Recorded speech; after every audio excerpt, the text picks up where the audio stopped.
Right. Hello everyone, my name is Will and I live and work in Luton, and as I'm sure the rest of you do, think Luton is a great place to live and work. So I just wanted to come here and tell you some of the reasons and meet some of the people in Luton, in our great town, that are working tirelessly to help people during the current situation. And I wanted to share one of these with you most days. So today I am with Shahbaz, who is our accountant at Venture, and he is the owner of Hussain & Co in the town centre. What road are you on, Shahbaz? George Street West. On George Street West, yeah. So really just want to put some questions to Shahbaz. Hopefully you can answer some questions that you may have as the people in the town. But first of all, I just wanted to start off how I always start off, which is tell me, Shahbaz, what do you love about Luton? I love the fact that it's very cosmopolitan. We've got a lot of diversity. We've got a lot of it's a slightly different way. A lot more businesses per capita than say normal towns of similar size. But then we've got a lot going on. We've got the airport. We've got infrastructure, new properties, etc., new houses. So it's very progressive. So I love, obviously I'm a Lutonia from day dot, basically, so it's home to me, so I'll always love it. You're born and bred in Luton, right? Yes, yeah. And then you've built your business up at Hussain. Was it your family business? Yeah, my father, we started in 1988, so my father started the practice. Right. And then obviously he's semi-retired, but he still obviously comes in.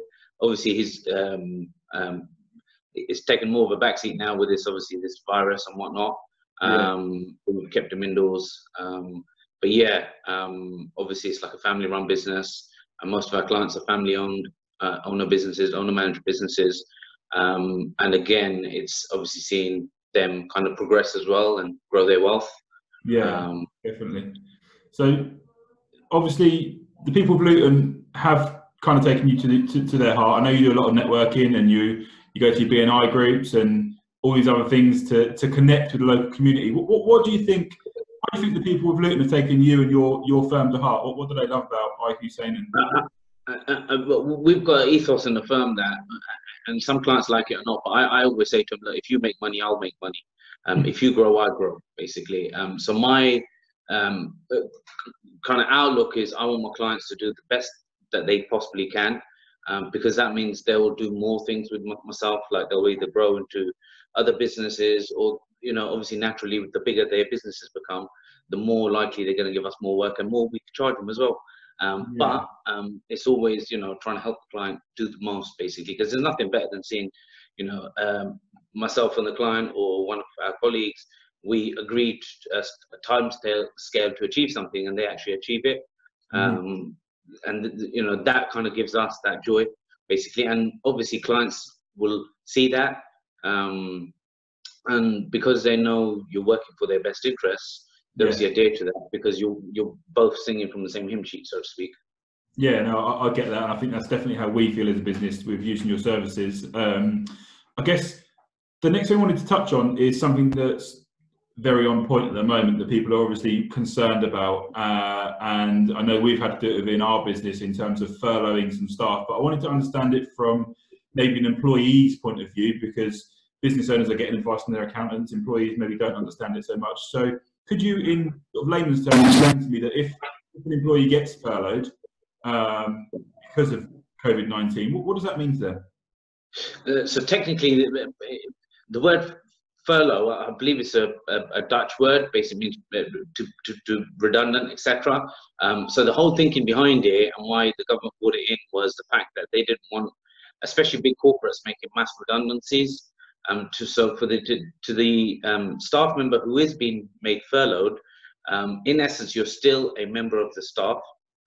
You're still an employee in that business, but in essence, because as a result of this virus, your work or your requirement or your services or your persons are not needed at the moment, and that's because obviously the business may be shut, or the fact that you might not be able to do your work at site, basically, or it just might be safety precautions, and some businesses are actually being forced too sharp by the government.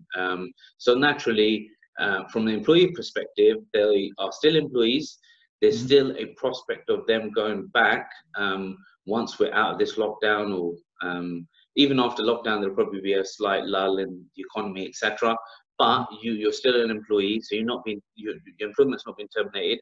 Obviously, the other side of the from the employee's perspective is the employer must, and again, a HR specialist will agree with me, that the employee must agree to be furloughed. And we're saying to our clients, get it in writing. Obviously, you both have to agree to be, because obviously the other options are the employee's hours are reduced if they can come to work, they're made redundant, or they've been furloughed. So your employer obviously has taken government advice or taken these kind of government grants available to them and will best use them. And again, to the employer, for the employer, there is a choice whether they pay just the 80%, or top it up with the other 20% on top, basically. So to the employee, it's not a case of they've been sacked or they've been told, you know, their service. They will be required to come back in, but it just means the fact that the business doesn't have the capacity to use them at that time. I know yourselves are closed. I think that's true of our business. I mean, obviously as a estate agent, we don't have people going out doing viewings, valuations or whatnot. We don't physically have a job for them. And if it wasn't for the government furlough scheme, we would have had to make redundancies. So it really is a lifesaver in what they've done. So I'm sure it's the same in lots of businesses. And I think the big issue for some employees are the fact that they're at home and not actually being utilised, basically. But then that's more of a personal issue. The other thing is obviously trying to find that additional 20%. As I understand, they can work elsewhere, but they cannot work for the actual employer. So you can't furlough them and then them to do a bit of work on the side. There's not a loophole, no? The whole point of being furloughed is the fact that you don't do any work, basically. I think what we've done with our staff is just given them some menial tasks that they can do themselves at home to try and save that money. Look at your Sky bill, look at your rent, look at your bills in general. I know I've done it myself, and I've probably saved about £200 a month cancelling this and cancelling that. Now TV I cancelled, they then gave it to me for a £5 instead of 20 quid. Money to be saved. There's things that people can go out there and do, and it's been the same in our business. We must have saved £1,000 to £1,500 in bills just by asking. And again, we're going to get more guidance, because HMRC's portal, as we speak, isn't ready yet, and their guidance isn't ready yet. But there's a lot of things, like for example, last week we were discussing with a lot of our directors whether they could be furloughed or not.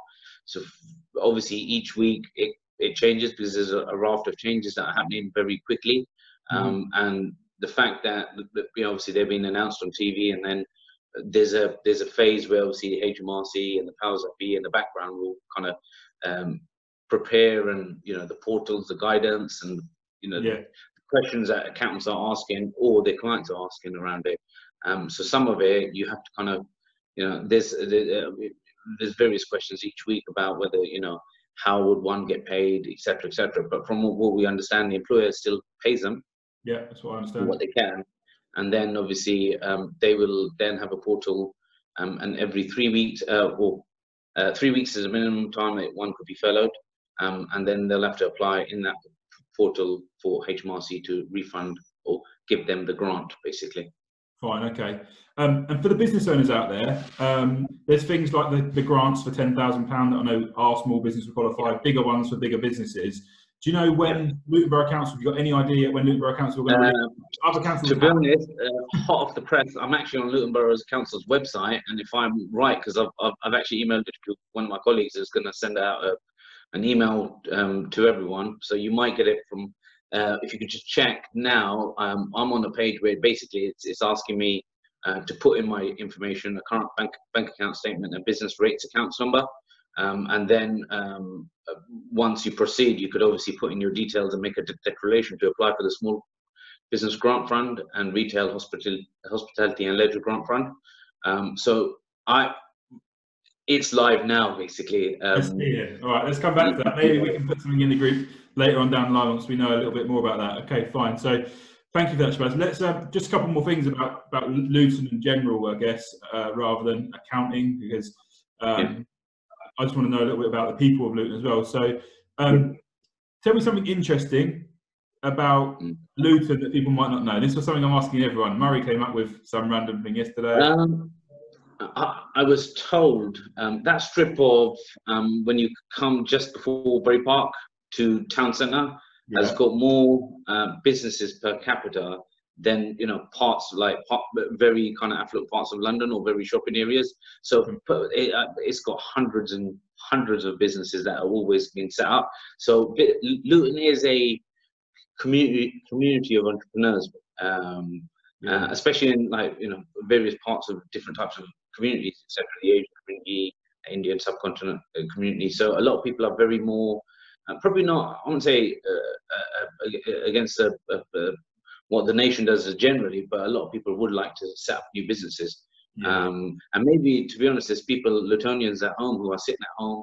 They're probably employees, or they've been forced to kind of sit at home because they haven't got business, they haven't got income streams. They're probably sitting at home and looking to set up a business right now as we speak. I think that's most people. I think I've got friends that are asking me, how do I set up a business? Me, myself, I'm going and trying to get my mortgage qualifications back up and running, so I've got that as a secondary income as well in the future. Some of our staff have asked what they could do. We're telling them all the great books that you can read. One of my favourites that I'm telling them is How to Win Friends and Influence People. And also Rich Dad Poor Dad. So we're getting the staff and anyone who's asking me, start there, read some books, then come back to what you want to do in life, and that's what you should base your business around. I think there's a lot of books out there, and there's also obviously a lot of advice out there. To be honest, we have got like a kind of hidden kind of benefit basically. But I always say to my clients, you're always going to make more money, or more. You're going to have more freedom basically being a business owner than you are being an employee. And if you look at your circle of friends, family, etc., the ones who have done better in terms of not just wealth, obviously they've got the freedom to work or not, or employ someone, etc., and become more of a business owner. A lot of them are business owners rather than employees, because being an employee probably means that you're tied to a job. You got going to work 9 to 6 or 9 to 5, etc., and then you don't have those kind of avenues to kind of enjoy life. But then again, so as a business owner, the buck stops with you as well. So it's not, you know, greener on the other side as well. So you just have to kind of find a happy medium. Yeah, I think you're right. I think sometimes being a business owner is great and it does give you flexibility, but then other times, I think I'm sitting here at 6 a.m. in the morning, I'm sitting here at 9 o'clock at night, I'm still working.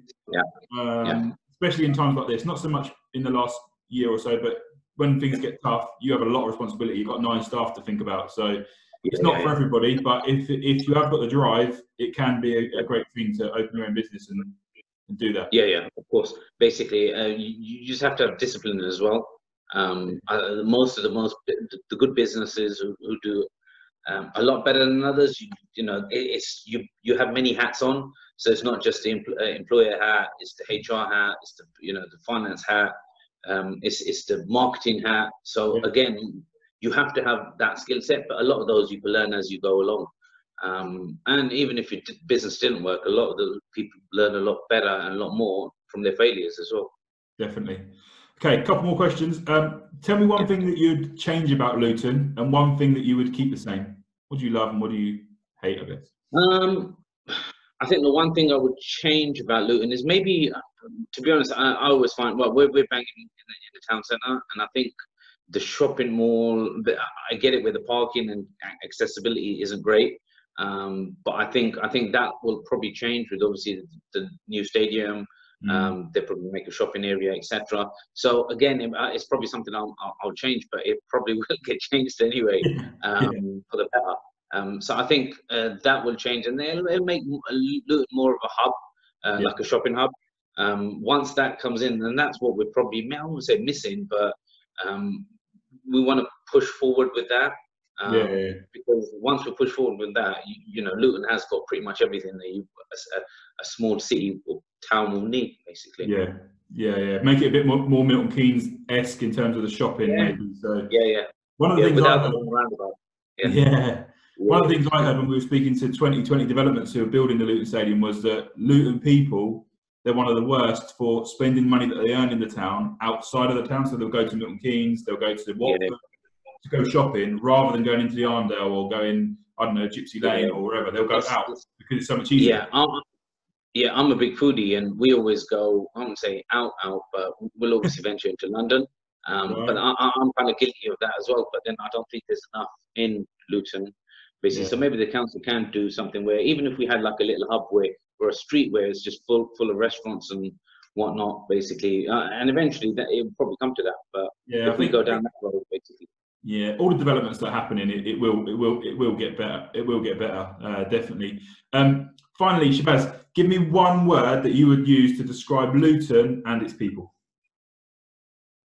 Ooh, tough one. I said, I won't say one word, basically. I'd say progressive. Progressive, brilliant. Okay, great. Well, look, Shahbaz, thank you for your time today. You're certainly one of the local heroes in Luton, and I hope everything goes well with your business. I'm sure your business, unlike some others, is busy at the moment, because we're certainly in touch a lot, asking you lots of questions and needing your help, along with our HR people, as opposed to where we're very quiet. But I hope it does go well for you nonetheless. Yes. So just one thing, if there's anyone out there as well, who, client or no client, they need help or advice around this time, because obviously, you know, we want to do our bit as well. I'm more than happy to take a phone conversation or a call or email, etc., to assist them, because obviously to a certain extent, the one thing that's come out of this virus is there's a lot more community. We're seeing it anyway, and Luton is more community kind of focused as well. So like, I'm seeing neighbours knocking on the doors, I'm seeing organisations giving helping for the elderly and so forth. So again, you know, if we could do our bit, then, you know, it's going to be a little bit, but we'll you know, our bit, obviously it'd be nothing on the grand scheme of things, but if we help someone out there who's in need of help, then, you know, more than happy to do so. Exactly. We can only do what we can do, right? And if we can help someone, then that's great. What I'll do, I'll post your details below the clip when we post it online, with all your contact details, like your office number and your email address, so people can get in touch with you as well. Finally, guys, if there's any other local Luton shops, businesses, people, nurses, doctors that we should be interviewing, any Luton local heroes, get nominating them below. So just tag them below, and we will get talking to them if we can. We're talking to Richard from the local gym on Hitchin Road later, Impact Personal Training, and I've got another interview lined up tomorrow as well. So we've got a few. We're also speaking to Noah, a charity, to see what they're doing, because they've done some great work in the community to house the homeless. So we're going to be speaking to them in the next couple of days. Murray's going to be doing that interview. So if you have any questions for anyone like that, then pop them in the comments below, and we will try and get them over to them, ready for them interviews. But Shahbaz, thank you for being my guinea pig, because you are the first proper interview that I've done. Hopefully this goes down well, and people like it, and if it does, we will continue to do the interviews. But have a great day, mate. Thank you. Take care. Look after yourself. And you, mate. See you later.